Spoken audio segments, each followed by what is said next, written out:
Este mes, hermanos, hemos estado predicando acerca del propósito de Dios en nuestras vidas y todo. Comencé el 2 de agosto, que era mi cumpleaños, y prediqué sobre Dios tiene un propósito. Después la hermana Angie habló sobre la perspectiva diferente de tu cumpleaños.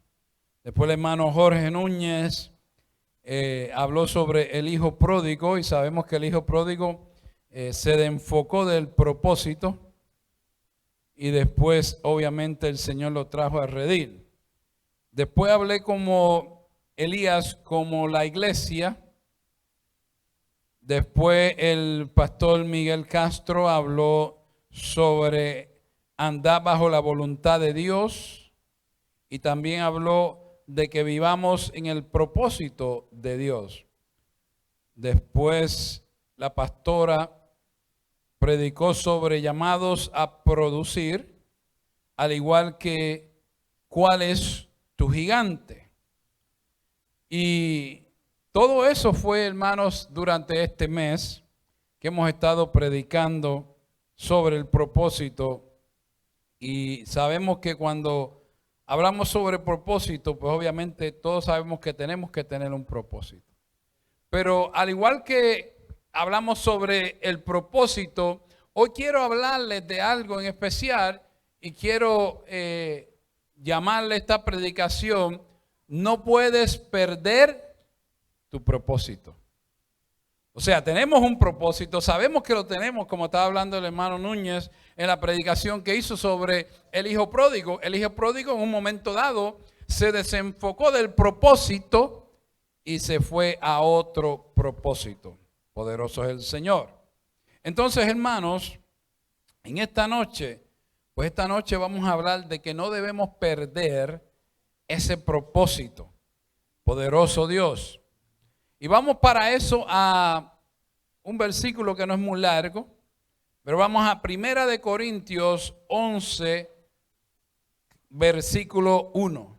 1 de Corintios 11, versículo 1, nos ponemos de pie en reverencia a la palabra del Señor y leemos en el nombre del Padre, del Hijo y del Espíritu Santo, y una iglesia que está viva dice: sed imitadores de mí, así como yo de Cristo. Padre, en esta noche me pongo en tus manos, Señor, porque sabemos que cuando nos ponemos en las manos tuyas, Señor, en el propósito tuyo, sabemos que todo sale bien, Padre. Y así te pedimos, mi Dios, que tú lleves nuestras mentes cautivas a la mente de Cristo, Señor. Que tú, mi Dios Padre, te muevas en esta noche de una manera especial. Sabemos, mi Dios, cada uno tenemos nuestras situaciones, Señor, pero sabemos que hoy tenemos un propósito primordial de estar escuchando tu palabra en esta noche. Te doy gracias, Padre. Bendecimos tu nombre, que es sobre todo nombre. En el nombre del Padre, del Hijo y del Espíritu Santo. Amén, amén, amén. Pueden sentarse, hermanos. Aquí Pablo está diciendo algo muy interesante. Él dice: sé imitadores de mí. Y muchas veces, como padres, pues queremos que los hijos nos imiten a nosotros como padres. Amén, porque nos estamos dando un ejemplo a nuestros hijos, quieras o no quieras dárselo. Entonces, muchas veces los hijos, si el padre está en buen camino, pues obviamente tiene un tremendo ejemplo, porque tiene un buen ejemplo para seguir un buen camino. Pero al igualmente, si el padre está en malos caminos, pues obviamente eso es lo que le va a dar a los hijos. Un ejemplo mal de lo cómo debe ser un ser humano. Pero aquí Pablo nos está diciendo: sé imitadores de mí. Pero no termina ahí. Entonces él dice: sé imitadores de mí, así como yo de Cristo. O sea que el enfoque primordial no es que seamos como la persona de Pablo, sino que Pablo termina y concluye diciendo como yo de Cristo. O sea, que el enfoque no está en él, sino está en lo que él se parece, en el ejemplo que él está viviendo del ejemplo de Cristo. Amén. Entonces, obviamente, el enfoque es Cristo, no es Pablo. El enfoque no es la vida personal de él, sino la dirección de Cristo. O sea, el enfoque de Cristo. Todo buen líder tiene que tener personas que sigan el ejemplo de Cristo. Poderoso es el Señor. O sea, que tenemos, en otras palabras, que ser imitadores. Pero ¿qué significa esa palabra de imitadores? En griego, imitadores en griego significa mimetes. O sea, que de allí viene el mimetismo. O sea, que cuando hablamos de mimetismo, eso es algo que dice ser imitadores de mí como yo de Jesucristo. Está diciendo esto es real o esto es posible, no algo imposible. O sea que yo no me parezco a Cristo y estoy en un pedestal acá arriba que nadie puede tocar.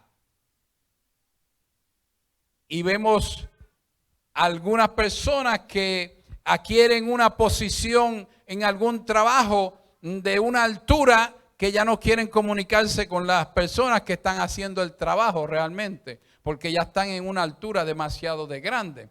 Entonces, eso es en lo natural. Pero también en el caso ministerial, hay ministros y pastores que han llegado a un nivel que creen que ya no tienen ni que saludar a las personas.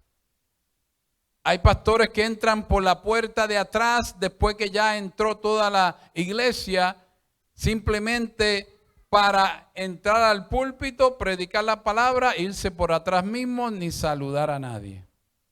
Y no es porque me lo han dicho, es porque yo lo he visto, yo lo he vivido con ministros que son de ese tipo de personas. O sea, ¿a quién tú estás imitando? Vemos el caso cuando Jesucristo estaba predicando en las calles, que tenía la gente que empujarse para poder llegar a Jesús. Jesús no estaba en un pedestal, trepado en un trono donde nadie pudiera tocarlo.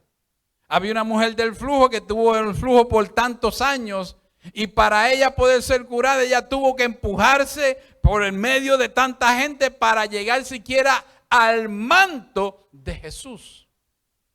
Amén. Entonces, cuando tocó el manto, él dijo, ¿quién me ha tocado?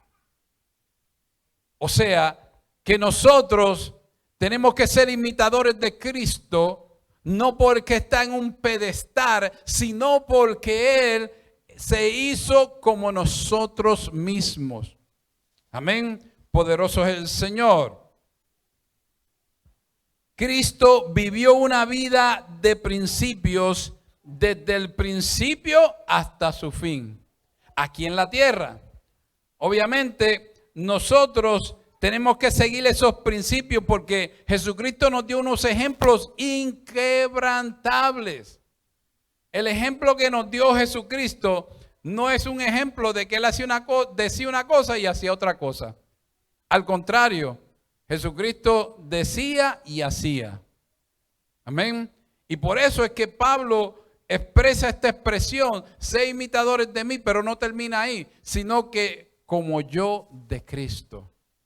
Amén. Poderoso es el Señor. Entonces, ¿quiénes somos nosotros realmente? El Señor Jesús, como hombre, nunca perdió su identidad. Él manifestó y enseñó siempre quién era Jesús. ¿Quién era Jesús, hermanos? Desde el principio hasta el fin.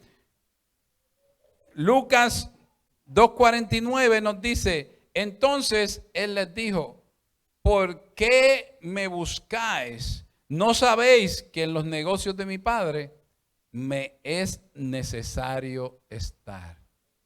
Ese era Jesús a la edad de como 12 años que lo llevaron a Jerusalén y se le perdió a los padres según ellos. Pero Jesús nunca estaba perdido. Él estaba en el templo ahí haciendo las cosas del Padre. En otras palabras, nosotros muchas veces queremos estar en la iglesia y decimos, no, porque me gusta estar en la iglesia. Mira el ejemplo de Jesús. Jesús dijo, me es necesario estar. O sea, si nosotros estamos cogiendo el ejemplo de Jesús, nosotros tenemos que estar en la iglesia porque es necesario para cada uno de nosotros que estemos en la iglesia. No porque nos gusta, no porque tenemos un templo bonito, no porque tenemos unas sillas cómodas, no porque nos gusta la música, no, hermano, es porque es necesario para nuestra vida que estemos en el templo de Jehová. ¿Y por qué? Porque Jesús nos lo dio como ejemplo. Por eso es que nosotros tenemos que estar, porque lo dice bien claro, ¿no sabéis que en los negocios de mi Padre me es necesario estar? Poderoso es el Señor. Entonces, si nosotros tenemos el ejemplo de Jesucristo, quiere decir que nosotros tenemos que estar metidos en la iglesia todo el tiempo posible. Todo el tiempo que sea posible, nosotros tenemos que estar en la iglesia. No porque el pastor lo diga, no porque tenemos un horario para estar en la iglesia, sino que es necesario para cada uno de nosotros. Porque si nosotros somos imitadores de Cristo, pues obviamente Cristo dijo en su palabra que era necesario estar en la iglesia. Y no cuando era grande, y no cuando ya tenía su ministerio, sino cuando era niño, dijo que era necesario estar en el templo del Padre. Poderoso es el Señor. Entonces, tenemos que saber que nuestra identidad determina lo que somos. Nuestra identidad como creyente determina lo que somos. Lo que somos determina aquello que hacemos. Escúchame bien. Lo que hacemos demuestra lo que somos. Lo que somos demuestra nuestra identidad.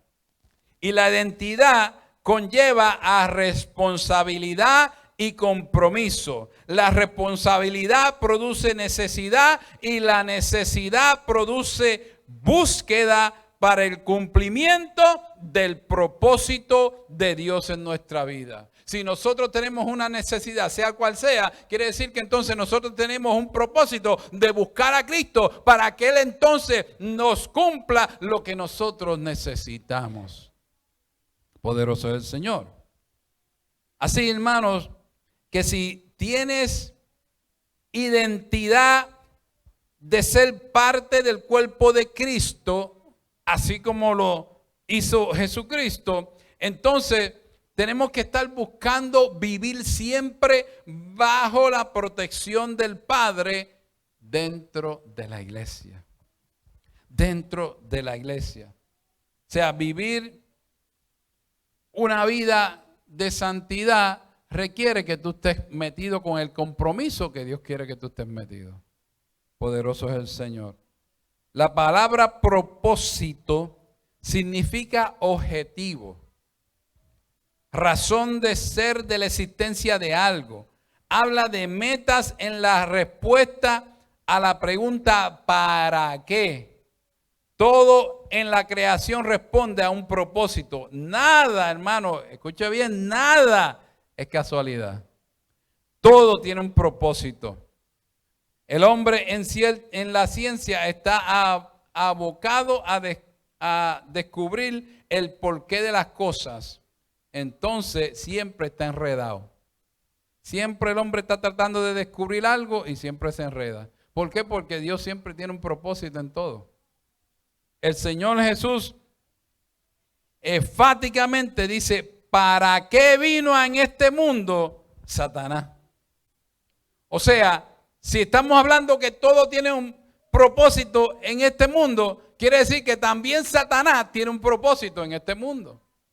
Y lo vemos bien claro, hermano. ¿Cuál es el propósito de Satanás?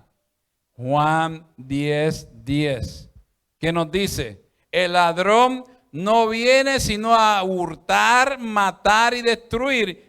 Eso lo dice la palabra en blanco y negro, o sea, eso lo dice la palabra bien claro. El propósito de Satanás es fastidiarte la vida cada día. Eso es el propósito de Satanás. Él tiene su propósito desde el inicio de este mundo, hermano. Él tiene su propósito.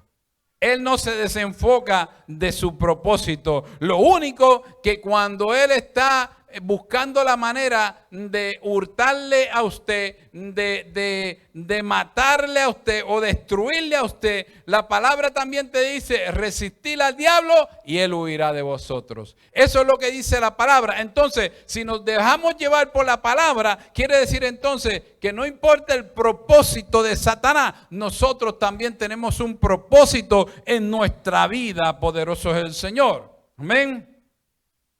Una gran mayoría de cristianos hoy en día tiene un problema, número uno, en su fe y en el caminar cristiano. Ya sea a nivel personal o como iglesia, y esto es con frecuencia. Pasan por periodos en su vida en los que caminan en una vida que están cambiando de motivaciones de una manera sutil en la relación que tienen con Dios. En otras palabras, hermanos, están siempre en la iglesia orando y orándole al Señor y orándole al Señor. Y de momento el Señor los bendice y de momento empiezan a alejarse del Señor. Y alejarse del Señor y alejarse del Señor. Y entonces vienen a pasar a una manera o un estilo de vivir que solamente buscan a Dios cuando tienen problemas. En vez de cada vez que Dios bendice, alabar y glorificar a Dios, empiezan a buscar la manera de buscar a Dios solamente cuando tienen problemas. Y déjenme decirle, hermanos, que si nosotros buscamos a Dios de esa manera, siempre vamos a tener problemas con Dios. Porque a Dios tenemos que estar buscándole todo el tiempo. Todo el tiempo tenemos que estar buscando a Dios. ¿Por qué? Porque Dios tiene un propósito con cada uno de nosotros. Dios tuvo un propósito con el pueblo de Israel. Y miren lo que dice Éxodo 3, 7 al 8.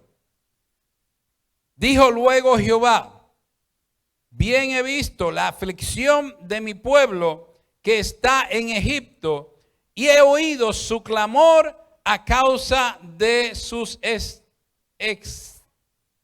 exactores. Pues he conocido sus angustias y he descendido, escucha bien esta palabrita, he descendido para librarlos de la mano de los egipcios y para sacarlos de aquella tierra y una tierra buena a una tierra buena y ancha, a tierra que fluye leche y miel, a los lugares del cananeo, del eteo, del amorreo, del fereceo, del heveo y del jesubeo. Y por ahí dicen y de todo lo feo. Gloria a Dios.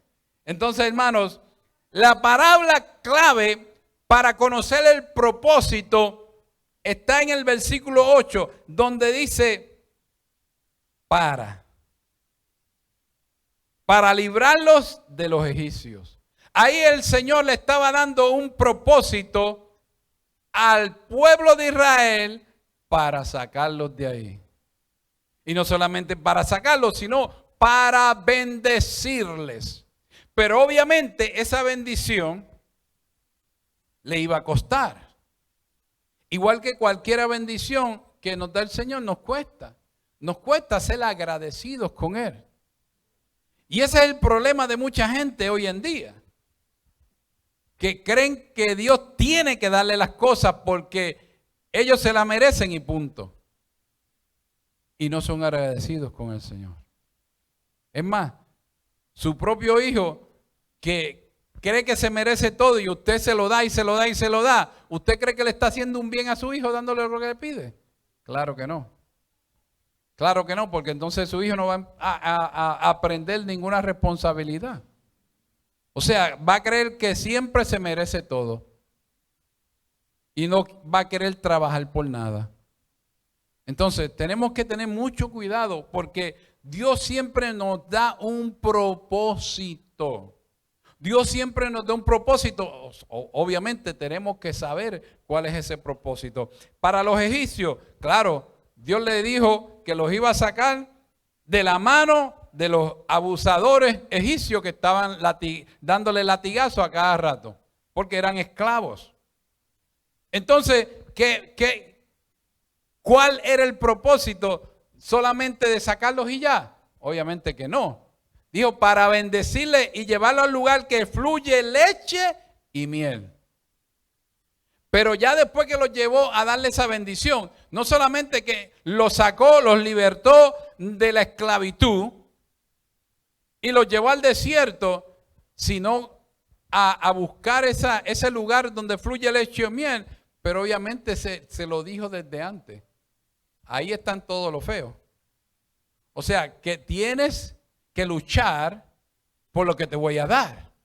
No te lo voy a dar simplemente de gratis. Tienes que luchar porque te estoy diciendo que ahí están los jesubeos, los heveos, los fereceos, los amorreos, los heteos y los cananeos. Todo este tipo de diferentes culturas están en esos lugares, pero ya yo te designé para darte esa tierra que ellos le quitaron al pueblo.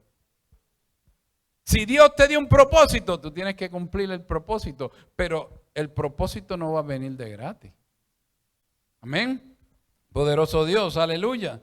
Entonces, podemos imaginar, hermano, cómo todo este pueblo fue liberado de esta opresión de los egipcios, y ellos obviamente necesitaban tener ese propósito, porque antes no tenían propósito. Ahora tenían un propósito de que iban a ser libres, pero no solamente eso, sino que ya tenían una meta para ellos seguir. Ya tenían una meta. Así como nosotros también que tenemos que hacernos metas, porque si yo le preguntara a cada miembro de la iglesia, ¿cómo tú te ves en 5 años de hoy en adelante? Quizás van a decir, no tengo ni idea, pastor. O quizás algunos van a decir, bueno, yo quiero ya tener mi casa paga, o si no, yo quiero tener este carro pago, o si no, yo quiero ya comprarme una casa, si no, yo quiero hacer esto, si no, yo quiero hacer lo otro. O sea, que hay muchos que sí van a tener el propósito de cómo se van a ver en 5 años, pero muchos no van a tener ni idea. Ni idea. O sea, cuando tú te propones a pagar una casa en 5 años, tú tienes que saber el total de esa casa, tú tienes que saber cuánto tú vas a ganar, cuánto tú puedes dar y dividir todos esos pagareces en esos 5 años para que cuando concluya los 5 años ya tú tienes tu casa paga. Pero si tú dices, no, yo voy a tener mi casa paga en esos 5 años, pero no planeas cómo lo vas a hacer, jamás lo vas a lograr.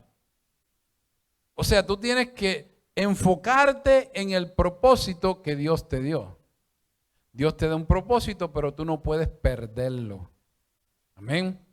El hijo pródigo, como estaba predicando el hermano Núñez, predicó del hijo pródigo. ¿Qué hizo el hijo pródigo? Papi, dame todo lo que me pertenece.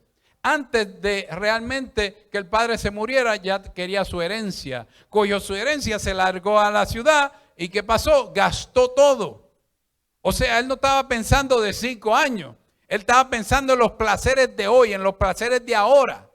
Y de esa misma manera hay muchas personas que el Señor tiene propósitos para ser los pastores, para ser los evangelistas, para ser los profetas, para hacerlo muchas cosas, pero a ellos no les importa esos propósitos de Dios, sino que quieren vivir la vida loca, estilo Ricky Martin. Poderoso es el Señor. Entonces tenemos que saber que Dios nos ha dado un propósito, pero tenemos que mantener la mente fija en el propósito de Dios para nuestras vidas. Yo quiero tener un mejor hogar, yo quiero tener un mejor matrimonio, pero no haces nada para lograrlo. Entonces tenemos que buscar la manera de cómo yo voy a lograr lo que Dios me ha puesto en las manos. Ese propósito. ¿Por qué? Porque si no planeas, ese propósito lo vas a perder. Poderoso es el Señor. Amén. Nosotros como iglesia, el préstamo de esta iglesia lo cogimos por 15 años, no 30, por 15 años. Podíamos cogerlo por 30, el pagaré iba a ser menos. Pero de aquí a 30 años, Cristo sabrá Dios y viene. Entonces, cogimos la iglesia por 15 años. Pero a la medida que hemos logrado estar en la iglesia, hemos ido pagando más de lo que la letra requiere. Al hacer eso, quiere decir que entonces esos 15 años se van reduciendo. Reduciendo. ¿Por qué? Porque no quiero llegar a los 15 años para pagar la iglesia. Quiero pagar la iglesia antes de los 15 años. Amén. Y entonces, esa es la manera que nosotros tenemos que planear. Y para la gloria de Dios lo hemos hecho. Amén. Y yo creo que ya lo vamos a lograr y vamos a lograrlo como en 11 o 12 años. O sea que vamos a quitarle miles de dólares en intereses de pagar. O sea, eso es lo que hay que hacer. Planear, o sea, tener una meta con el propósito que Dios te pone en tus manos. Entonces, tenemos que hacer las cosas como Dios nos quiere que nosotros las hagamos. Porque si nosotros no lo hacemos, hermano, nos desenfocamos del propósito de Dios. Si cuando la gente se casa, todavía quiere vivir como solteros, quiere decir que el matrimonio no va a durar mucho. Porque uno va por un lado y el otro va por el otro lado. Entonces, si cambian la mentalidad de ser solteros a ser casados, quiere decir entonces que ahora pues tenemos un propósito de mantenernos unidos, de mantenernos como matrimonio, de mantenernos como familia. ¿Qué vamos a hacer como familia? ¿Qué vamos a lograr como familia? Entonces, no podemos salirnos de ese enfoque, porque si nos salimos de ese enfoque, quiere decir que vamos a perder el propósito de por qué nos unimos. Amén. Entonces, eso es lo que Dios quiere, que nosotros busquemos la manera de estar en los propósitos de Dios. El pueblo de Israel, el Señor lo sacó de Egipto. Fantástico. No lo sacó pelados, como dicen los puertorriqueños. O sea, no lo sacó sin un centavo. El Señor podía cambiarle la mente al faraón. Él es el Señor, Él es Dios. Él podía cambiarle la mente al faraón y decirle, ¿saben qué? Ahora como Moisés se crió conmigo, pues todos los israelitas quedan libres y yo le voy a dar riqueza y se van a quedar todos aquí. Y pueden adorar a su Dios y no hay problema, aquí se pueden quedar. Dios lo podía hacer, pero Dios no lo hizo. Sino que Dios los sacó de Egipto con oro y plata, imagínense, hermano. Todos y cada uno de ellos salieron con su bueyes, con sus gallinas, con todo salieron ellos. Pero yo no lo digo, eso lo dice la palabra. Salmo 105, 37 al 42. Dice, los sacó con plata y oro, y no hubo en sus tribus enfermos. Estamos hablando de 40 años que pasaron en el desierto.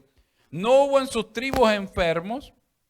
Egipto se alegró de que salieran, porque su terror había caído sobre ellos. Extendió una nube por cubierta y fuego para alumbrar en la noche.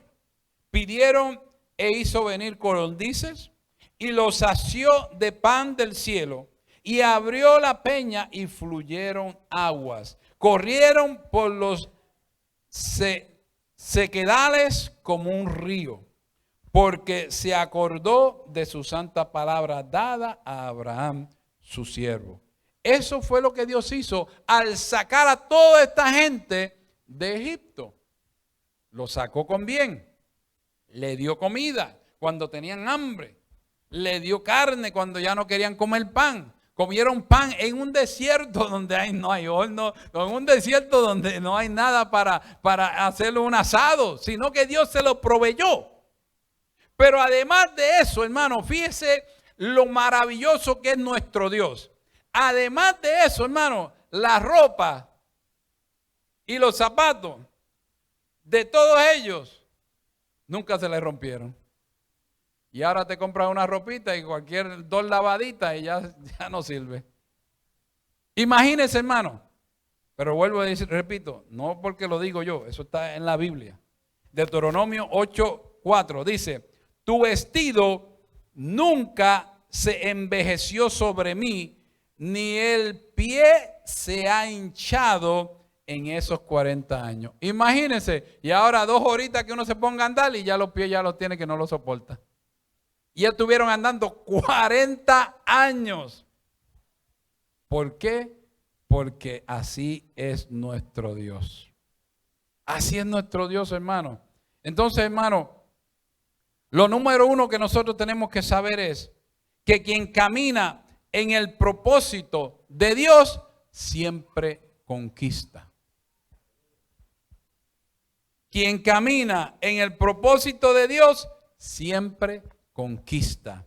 Josué 1:6 lo dice bien claro. Esfuérzate y sé valiente, porque tú repartirás a este pueblo por heredad la tierra de la cual juré a tus padres que daría a ellos.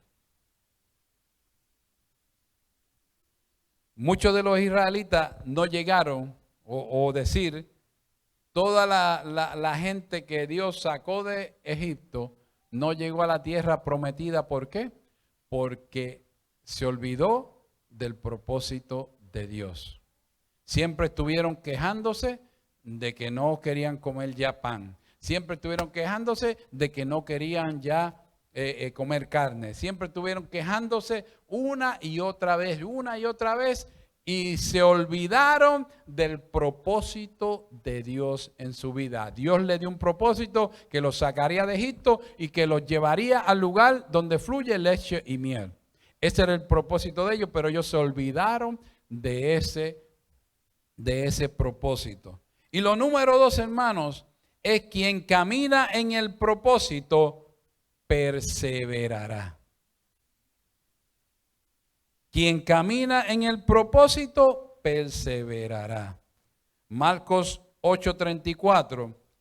Y llamando a la gente y a sus discípulos les dijo, si alguno quiere venir en pos de mí, niéguese a sí mismo, tome su cruz y sígame. Tome su cruz habla de tomar decisiones. Como hombres y mujeres en esta tierra, Dios nos dio libre albedrío para escoger qué vamos a hacer y qué no vamos a hacer. Nos dio entre escoger lo bueno y entre escoger lo malo. Nos dio de servirle a Él y nos dio entre no servirle a Él. Él nos dio ese privilegio a cada uno de nosotros para que nosotros le escogiéramos. Y está de nosotros si lo queremos hacer o no lo queremos hacer. Entonces, toma tu cruz si tú quieres. Tome tu cruz si tú decides tomarla. Yo no te voy a obligar a tomar la cruz. Eso tiene que salir de ti. Sígueme.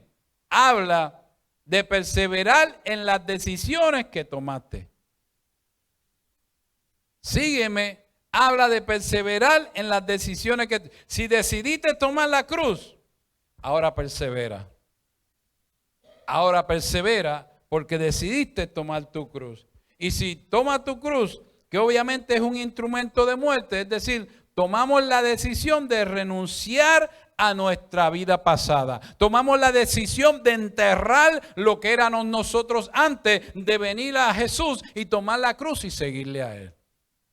Ahora el Señor pues nos bendice de una manera diferente que el mundo nos bendice. Porque el mundo quizás tú ves que te bendice temporalmente. Pero Dios bendice permanentemente. Amén. Tenemos que luchar para ser vencedores y seguir en lo que Dios quiere que sigamos.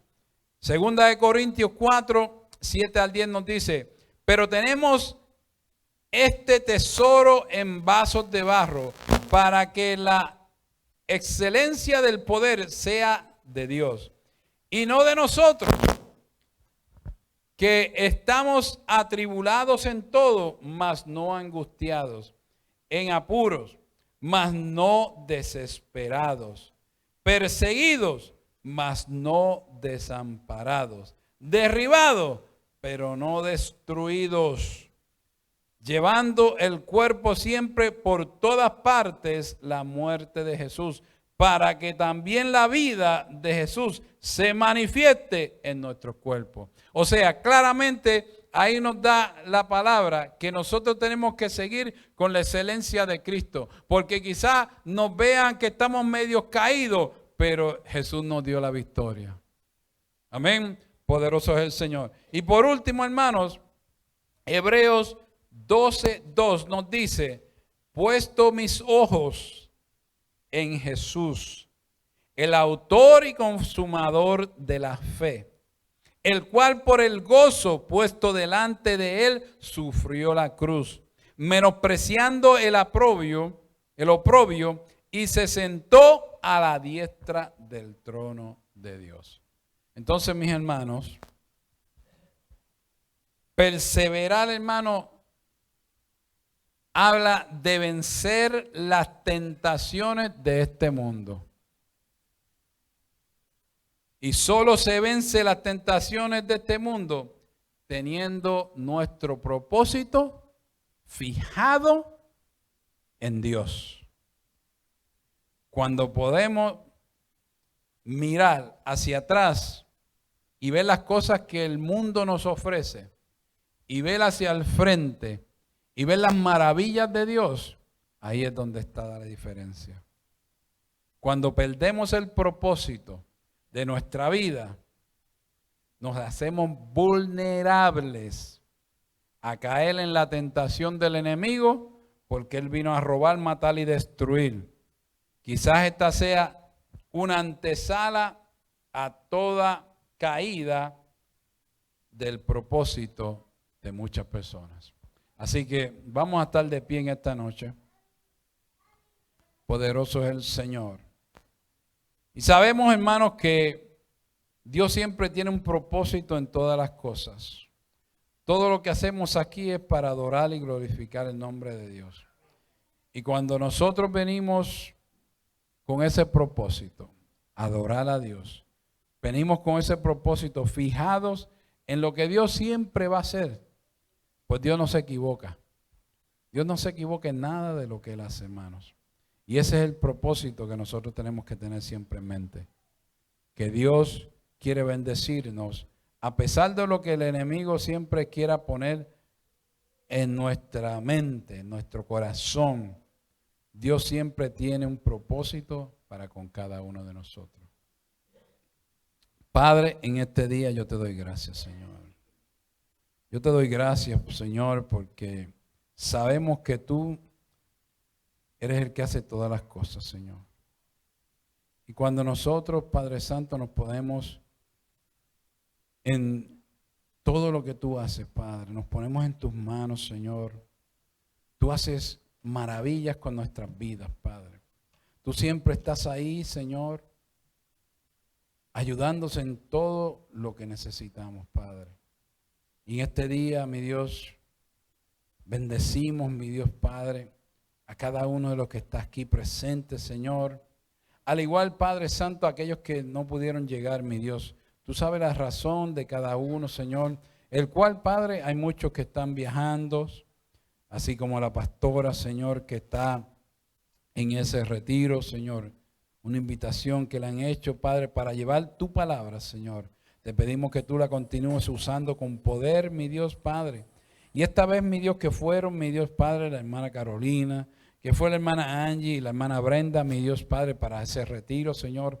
Te pedimos que tú las bendigas, Padre, que tú, mi Dios, le cambies su mente, le cambies su corazón de una manera poderosa, Señor. Que puedan venir, mi Dios, cambiadas, mi Dios, totalmente, Señor, de la manera, mi Dios, que fueron a una manera donde tú las quieres bendecir, aún mayor de lo que ya son, Padre. Yo te doy gracias, Señor, por cada uno de los que estamos aquí, Señor. Mira, mi Dios, todas estas peticiones que hemos puesto, Señor, en todos estos ayunos, Señor. También te pido, mi Dios, por la familia, mi Dios, Thompson, Señor. Mira que ya tú estás pronto a llevarte, mi Dios, al hermano Bruce a morar contigo, Padre. Te pedimos que tú le des fortaleza, mi Dios Padre, a la hermana Gloria. Pues sabemos, mi Dios, que no es fácil y que uno nunca realmente se puede preparar, mi Dios, para la pérdida de un ser querido, Señor. Pero sabemos que tú eres el único que nos da la fortaleza, Señor, para poder llevar, mi Dios, esa cruz hacia adelante, Padre. En este día yo te doy gracias, Señor, por todas las cosas que tú haces, Señor.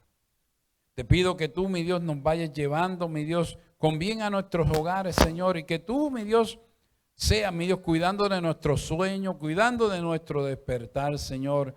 Que este fin de semana, mi Dios, podamos llegar a la iglesia, mi Dios Padre, con un corazón diferente a recibir lo que tú tienes para con cada uno de nosotros, Señor. Yo te doy gracias, Padre, porque a través de todo este mes, Señor, hemos hablado de propósito y tu voluntad, Padre. Y así, mi Dios, creemos, mi Dios, que cuando nos mantenemos en tu propósito, cosas grandes ocurren, Padre. Gracias te doy, Señor, por todo y cada una de las cosas que tú haces en el nombre del Padre, del Hijo y del Espíritu Santo. Una iglesia viva dice, amén. Así que contamos 1, 2 y 3. Soy bendecido, soy bendecido, soy bendecido. Dios los bendiga, quedamos despedidos.